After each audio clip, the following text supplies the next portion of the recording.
افغانستان سے غیر ملکی فوجوں کے انخلا کو 1 سال پورا ہونے کے موقع پر قطر نے ایک بار پھر کہا ہے کہ وہ افغان عوام کے ساتھ کھڑا ہے۔ وزارت خارجہ نے افغانستان سے 75,000 سے زیادہ افغان باشندوں اور دیگر ملکوں کے شہریوں کو بحفاظت نکالنے میں کی گئی کوششوں کو فخر اور مان کے ساتھ یاد کیا۔ یاد رہے کہ جدہ سمٹ برائے سلامتی اور ترقی کے موقع پر امریکی صدر جناب جو بائیڈن نے افغانستان میں قیام امن کے حوالے سے صاحب سمو امیر شیخ تمیم بن حمد آل ثانی اور قطر کا شکریہ ادا کیا۔ قطر نے نہ صرف ہزاروں افغان اور غیر ملکی باشندوں کو بحفاظت افغانستان سے نکالنے میں اہم کردار ادا کیا، بلکہ قطر کی ٹیکنیکل ٹیم نے صرف 10 دنوں میں کابل انٹرنیشنل ایئرپورٹ کو دوبارہ استعمال کے قابل بنا دیا تھا۔ جمہوریہ مولدووا کے نائب وزیر اعظم و وزیر خارجہ اور وزیر برائے یورپی انٹیگریشن جناب نیکو بوویسٹو کے ساتھ مولدووا میں قطر کے سفیر جناب حمد بن راشد العجبہ نے ملاقات کی، جس کے دوران دونوں ملکوں کے آپسی تعلقات کا جائزہ لیا گیا۔ روس نے قوی امکان ظاہر کیا ہے کہ آئندہ چند دنوں کے دوران ایران کے ایٹمی پروگرام کے متعلق مذاکرات میں شامل فریق کسی سمجھوتے تک پہنچ جائیں گے۔ ویانا میں عالمی اداروں کے لیے روس کے مستقل مندوب جناب میخائیل اولینوف نے کہا کہ کل جو کچھ ہوا اور ایران نے فائنل ڈرافٹ میں اپنی طرف سے جو ترامیم پیش کی ہیں ان سے اشارہ ملتا ہے کہ سمجھوتے کا حقیقی امکان موجود ہے۔ اس سے قبل یورپی یونین نے اعلان کیا تھا کہ وہ ایران کے ساتھ ایٹمی معاہدے کو بچانے کے لیے پیش کردہ ڈرافٹ پر ایران کے جواب کی اسسمنٹ کرے گا، جس میں امریکہ اور دیگر متعلقہ فریقوں کے ساتھ صلاح و مشورہ کیا جائے گا۔ بیان میں مزید کوئی تفصیل نہیں دی گئی۔ اسی دوران میں امریکی وزارت خارجہ نے کہا ہے کہ سبھی فریقوں نے یورپی اتحاد کی جانب سے پیش کیے گئے مسودے پر اپنے اپنے ریمارکس دیے ہیں، البتہ اس نے امریکی موقف کو ظاہر کرنے سے انکار کر دیا۔ یہ خبریں آپ اردو ریڈیو قطر FM 107 سے سن رہے ہیں۔ مقبوضہ فلسطینی سرزمین سے آنے والی تازہ خبروں کے مطابق اسرائیلی تحقیقات میں یہ حقیقت سامنے آئی ہے کہ غزہ پر حالیہ اسرائیلی حملے کے آخری دن جبالیہ نامی علاقے میں جو 5 فلسطینی بچے شہید ہوئے وہ قابض اسرائیلی فوج کی گولہ باری میں شہید ہوئے۔ یورپی یونین نے اس انویسٹیگیشن پر اپنے پہلے تبصرے کے دوران مطالبہ کیا کہ غزہ کے واقعات کی فوری، صاف و شفاف اور آزادانہ تحقیقات کرائی جائے اور ذمہ داروں کا احتساب کیا جائے۔ اسی دوران میں اسرائیل کی اوفر فوجی عدالت نے اسلامی جہاد تحریک کے رہنما بسام السعدی کی حراست میں مزید 6 دن کا اضافہ کر دیا ہے۔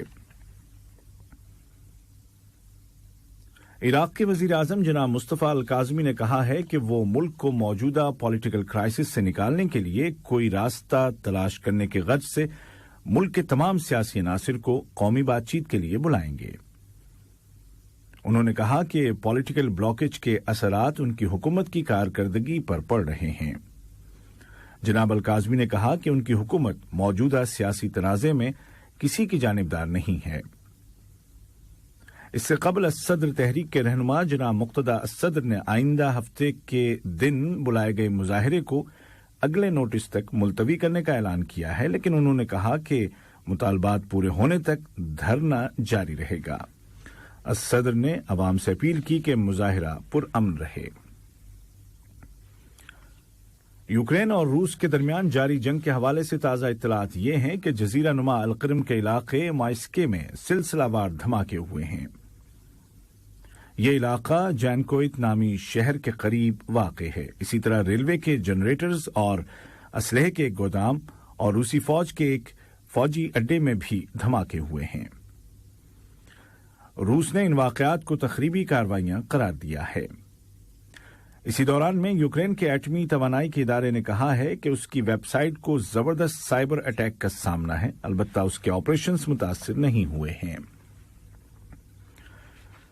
ترکی کے صدر جناب رجب طیب ایردوان کل جمعرات کو یوکرین کے 1 دن کے دورے پر روانہ ہو رہے ہیں۔ ترک صدر کے دفتر سے جاری کردہ بیان کے مطابق صدر ایردوان یوکرین کے صدر جناب ولودیمیر زیلنسکی کے ساتھ ملاقات کریں گے۔ اسی طرح ایک سہ رکنی ملاقات بھی ایجنڈے میں شامل ہے جس میں اقوام متحدہ کے سیکریٹری جنرل جناب انتونیو گوتریش اور دونوں ملکوں کے صدور باہم بات چیت کریں گے۔ اور اب کچھ خبریں کھیل کی دنیا سے۔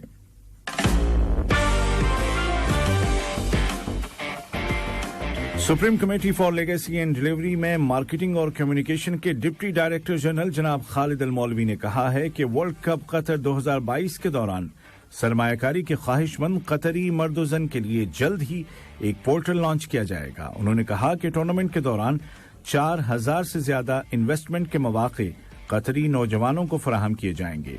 جناب خالد المولوی نے واضح کیا کہ ضروری نہیں کہ درخواست گزار کا کوئی پروجیکٹ آن دی گراؤنڈ موجود ہو، بلکہ وہ اپنا آئیڈیا یا انیشیٹو بھی پیش کر سکتا ہے۔ فیفا نے ورلڈ کپ 2022 کے کوالیفائنگ راؤنڈ کے ایک مقابلے کو منسوخ کرنے پر اتفاق کر لیا ہے۔ یہ مقابلہ ارجنٹینا اور برازیل کی ٹیموں کے درمیان ماہ ستمبر میں شروع ہوتے ہی برازیل کی ہیلتھ اتھارٹیز کی جانب سے یہ کہہ کر روک دیا گیا تھا کہ ارجنٹینا کی ٹیم کے کچھ کھلاڑیوں نے کووڈ پروٹوکول کی خلاف ورزی کی ہے۔ فیفا کا مطالبہ تھا کہ یہ میچ دوبارہ کرایا جائے، جبکہ دونوں ممالک اس کے لیے تیار نہیں تھے کیونکہ دونوں کے لیے یہ میچ یوز لیس تھا۔ ارجنٹینا اور برازیل دونوں نے میچ نہ کھیلنے کی وجہ سے عائد جرمانہ ادا کرنے کی حامی بھر لی ہے۔ اور پاکستان اور نیدرلینڈز کی کرکٹ ٹیموں کے درمیان او ڈی آئی سیریز کا پہلا میچ کل کھیلا گیا۔